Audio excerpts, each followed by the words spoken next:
नमस्कार विद्यार्थी मित्रांनो, ज्ञानदीप अकॅडमीच्या पॉलिटी सिम्प्लिफाईड सिरीज मध्ये तुम्हा सर्वांचं मनापासून स्वागत आहे. आज आपण शिकणार आहोत आर्टिकल नंबर 26 जे महत्वाचं आहे. जसं मी तुम्हाला मागील लेक्चर मध्ये सांगितलं होतं, आर्टिकल 25 आणि 26 मध्ये काय डिफरन्स आहे, तर हा वन लाईन डिफरन्स पक्का लक्षात घ्या. आर्टिकल 25 हे विशेषतः वैयक्तिक धर्म स्वातंत्र्याबद्दल आहे. आर्टिकल 26 हे सामूहिक धर्म स्वातंत्र्याबद्दल आहे. आर्टिकल 25 हे इंडिव्हिज्युअल फ्रीडम ऑफ रिलीजन बद्दल बोलतं. आर्टिकल 26 हे कलेक्टिव्ह फ्रीडम ऑफ रिलीजन बद्दल बोलतं. हा पक्का डिफरन्स लक्षात घ्या. आर्टिकल 25 वैयक्तिक धर्म स्वातंत्र्य, आर्टिकल 26 सामूहिक धर्म स्वातंत्र्य. हे काय म्हणतं, चला आपण समजून घेण्याचा प्रयत्न करूया. थोडं महत्वाचं आर्टिकल आहे. तर पहा, टायटल काय आहे, धार्मिक व्यवहारांची व्यवस्था पाहण्याचे स्वातंत्र्य. धार्मिक व्यवस्था, धार्मिक व्यवहार म्हणजे काय, इंग्लिश मध्ये आपण शब्द वापरतो रिलीजियस अफेअर्स.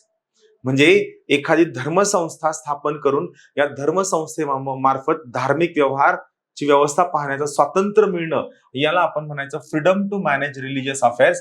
यामुळे लक्षात घ्या, आर्टिकल 26 हे काय आहे, हे सामूहिक धर्म स्वातंत्र्याबद्दलचं एक अत्यंत महत्वाचं कलम आहे. धार्मिक व्यवहारांची व्यवस्था पाहण्याचं स्वातंत्र्य आर्टिकल 26 मध्ये आहे. आपण याला समजून घेऊया, हे नेमकं काय म्हणतं आपण चला एकदा अंडरस्टँड करून घ्या.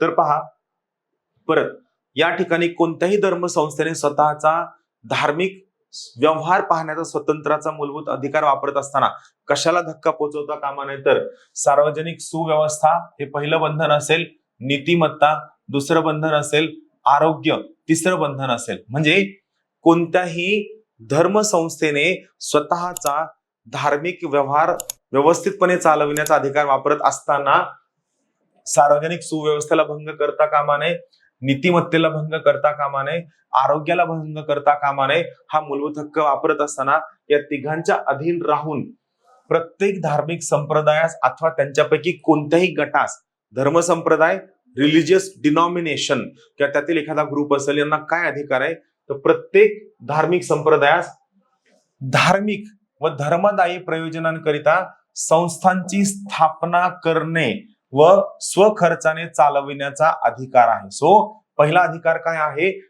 धर्मसंस्था स्थापन करणे व स्वखर्चाने चालविणे हा पहिला अधिकार आहे. कोणाला, धार्मिक संप्रदायास किंवा त्यांच्या गटास. दुसरा अधिकार आहे, धार्मिक बाबींमध्ये आपल्या व्यवहारांची व्यवस्था पाहण्याचा अधिकार आहे.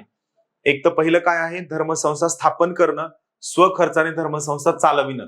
दुसरं काय आहे, आपल्या व्यवहारांची व्यवस्था पाहणं. तिसरं, जंगम व स्थावर मालमत्ता मालकीची असण्याचा व ती संपादन करण्याचा. म्हणजे तुम्ही इममुव्हेबल प्रॉपर्टी परचेस करू शकता, जंगम मालमत्ता व स्थावर मालमत्ता तुम्ही परचेस करू शकता, त्याचं व्यवस्थापन करू शकता व कायद्यानुसार अशा मालमत्तेचं प्रशासन करण्याचा अधिकार सुद्धा या ठिकाणी असेल. सो बेसिकली लक्षात घ्या, प्रत्येक धार्मिक संप्रदायास व त्याच्या अंतर्गत असणाऱ्या गटास धर्मसंस्था स्थापन करणे, स्वखर्चाने चालविणे, त्याचं प्रशासन करणे, जमीन, जंगम, स्थावर मालमत्ता प्रशासन करणे, त्याला संपादित करणे आणि सगळ्यात शेवटचं याच्यावरती प्रशासन करण्याचा पूर्ण अधिकार असेल. यामुळे जसं मी तुम्हाला मागे सांगितलं त्या पद्धतीने लक्षात घ्या, आर्टिकल 26 जे आहे, हे आर्टिकल 26 स्पेसिफिकली कशाबद्दल आहे, सामूहिक धर्म स्वातंत्र्याबद्दल आहे, कलेक्टिव्ह फ्रीडम ऑफ रिलीजन बद्दल आहे.